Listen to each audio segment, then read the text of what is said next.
Hey guys, this is Hell Hades. This is a Raid Shadow Legends video. We're on the test server again. I just wanted to do a bit of an update video on the video I dropped 2 days ago when I first used EMIC Trunk Heart in the Infinity Clan Boss team, because he has changed.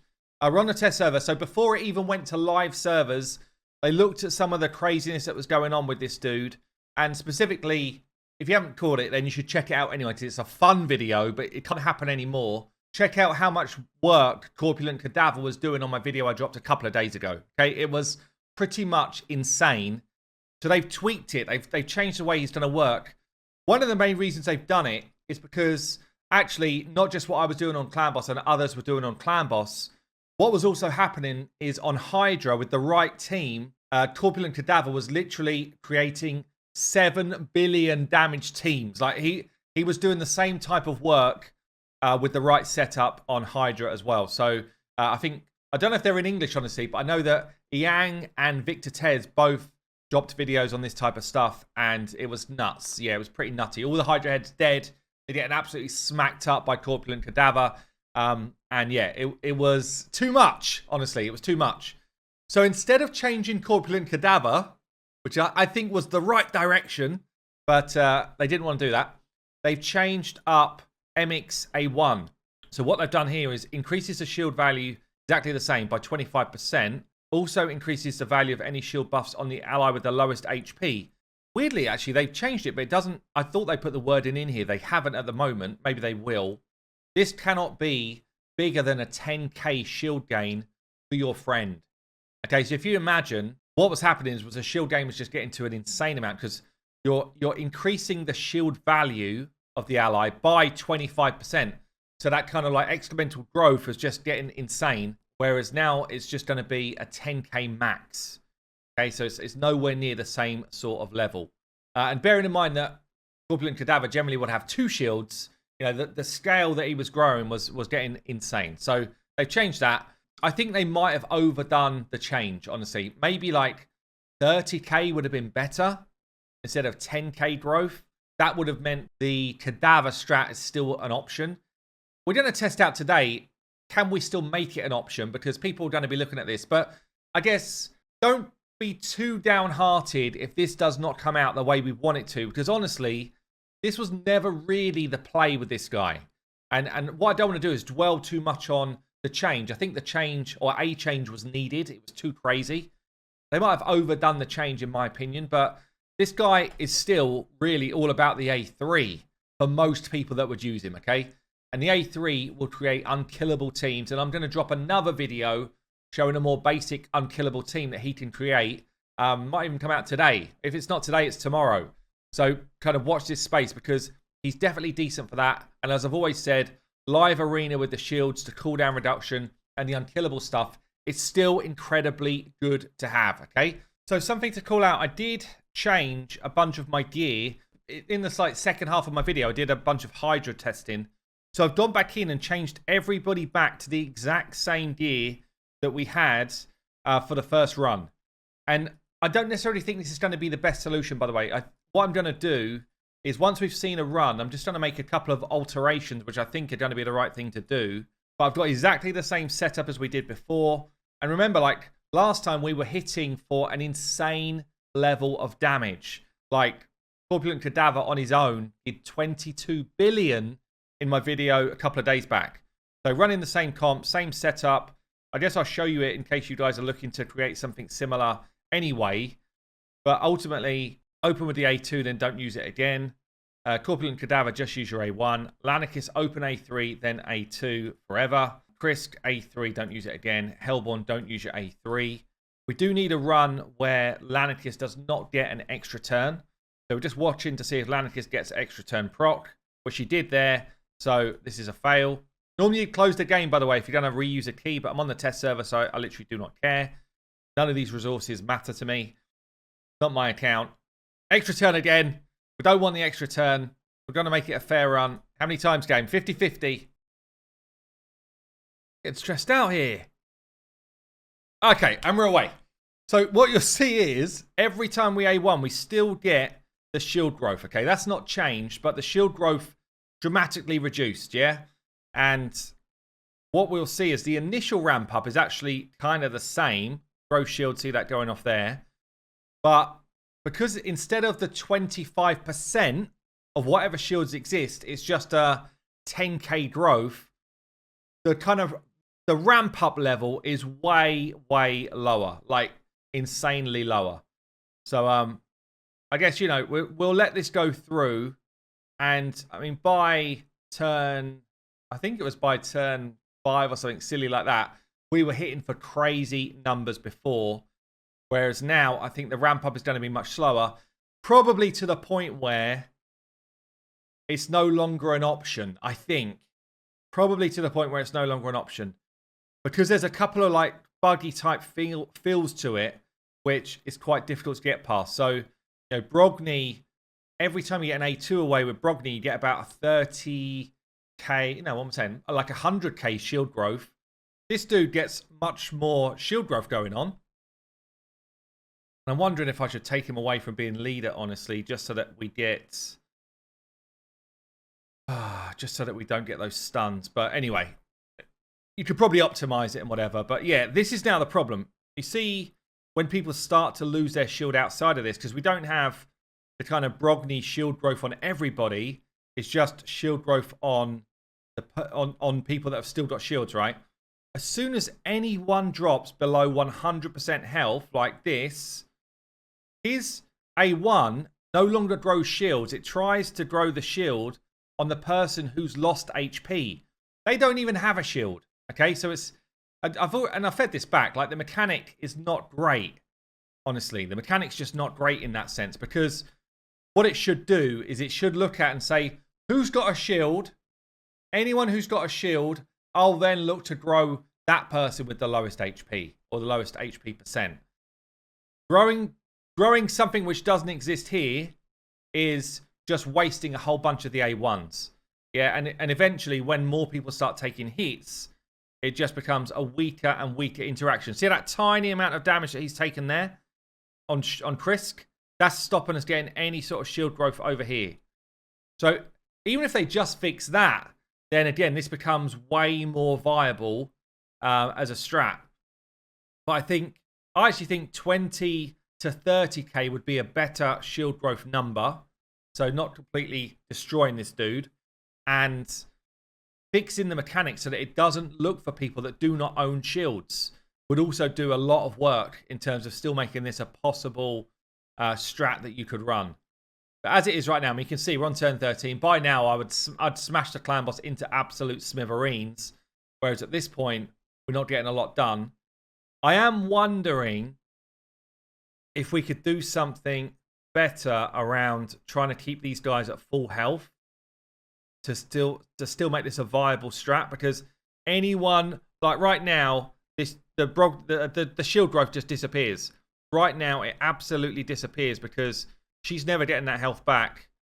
So maybe Demitha coming in instead of... in fact, I'll tell you what I'm going to do. I'm going to rerun it. I'll let this run to the end, and then I'll bring in a different type of comp, just slightly tweak it a bit and see if this can still be a strat. But we can see the ramp up of damage way slower. What's interesting is as soon as somebody dies that was low health, we get back to the grow shield mechanic. Yeah, this is why it's so dumb. It's not coded very well. But you can see we're only on like turn 28. And yeah, I mean, it's a poor run. It's definitely not something that you want to go out.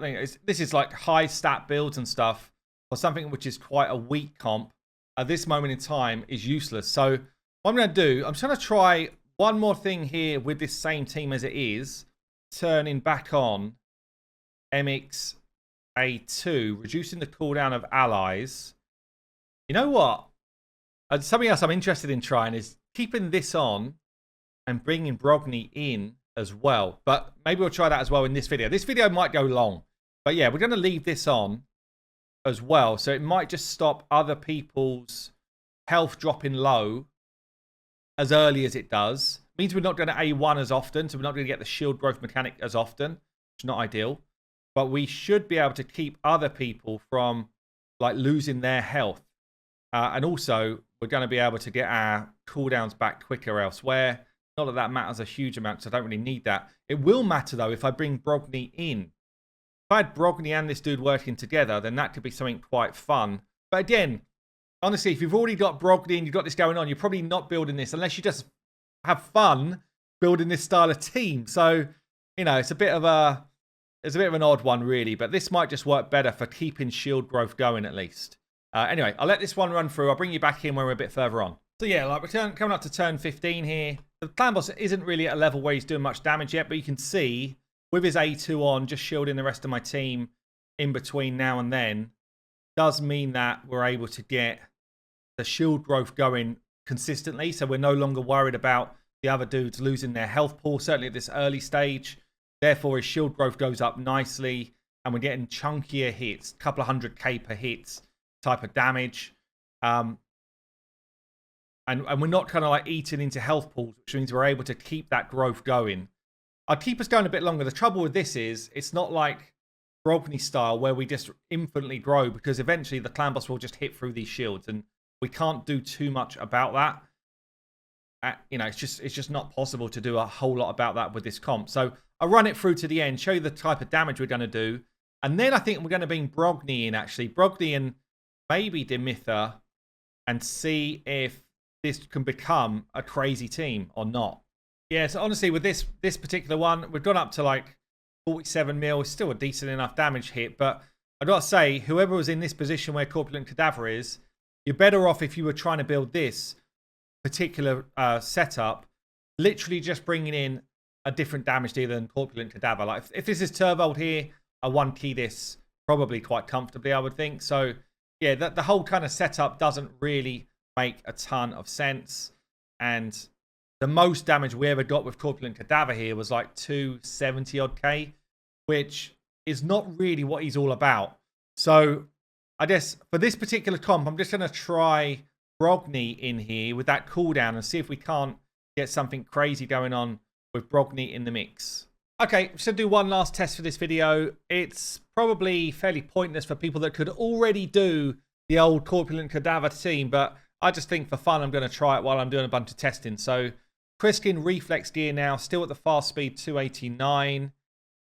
We've got Hellborn Sprite also in reflex gear. Hellborn Sprite, ultimately what I'm trying to do is get as much cooldown between these two as I can. Just keep the cooldowns going. So Hellborn Sprite and Krisk with the chance to reflex down their increased buff duration. So we're then bringing in Brogni as a second shield extender, and you know, Brogni doing his A2 to basically protect the whole team, while still bringing in Big Boy here with EMIC's shield growth as well, and see if we get double shield growth going on. Can we get it to happen? There's a little bit of good RNG we need, really, but EMIC reducing the cooldown of everyone's abilities anyway with his A2, whilst the other guys are all doing their abilities as well, I think could end up being a possibility. We will see. So we're going to bring in Hellborn Sprite here. We're going to say, Hellborn, don't use your A2, same as we did before, but use your A3 when you can. Brogni, open with your A3 and then A2 it up. Krisk, open A3 and then A2 it up as often as you can. EMIC, do use your A2 because we want the cooldown reduction. I'm just checking here. I don't think I want to open with it though. No, I'm going to open with the A1. Everyone else will then do their big abilities. Then he can reduce the cooldown on them. That looked good. I think that looks good. Let's give this a go. We might just run out of buffs. This is the danger with this comp. We might just straight run out of buffs by the time we start to get some good shield growth. Because at the moment, we've got a decent sort of buff count. What we need... See, look, EMIC's already on 1. We need buff increase all the time to be going off.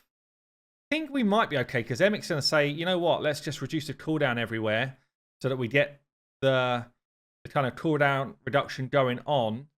And then we should get the buff extension elsewhere. And then we've got like double people now growing Cadaver Shield. Buffs are looking okay. Don't know, guys. I've got the block debuffs now as well on EMIC because of Brogni. It's just whether or not we get enough cooldown. See, look at these. All these buffs on 1 already. Back up to 2. It's going to be dicey. It might not work. because we are reliant a bit here on RNG, like kicking in. But I guess let's let this one run. I'm not going to talk through it all. We'll see how far we get with it. Already some buffs on one. Increased buffs. There we go. Right, we'll let this one run. See what we get on. But it's going to be the final run of this video.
I mean, honestly, I think RIP using Cadaver with the new fella as it is in its current stance. Hopefully, look, they changed it so quick from where it was to now where it is. Hopefully, they see some of this. This is why I've done this video and realize they've moved it too far in the other direction.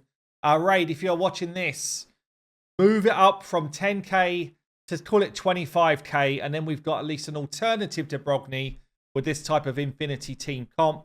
As it is right now, I think this particular comp, RIP. But don't worry, I'll bring you something which is a bit more realistic with this EMIC trunk heart for the average player as well. That's coming soon. I've been Hell Hades. I'll see you later.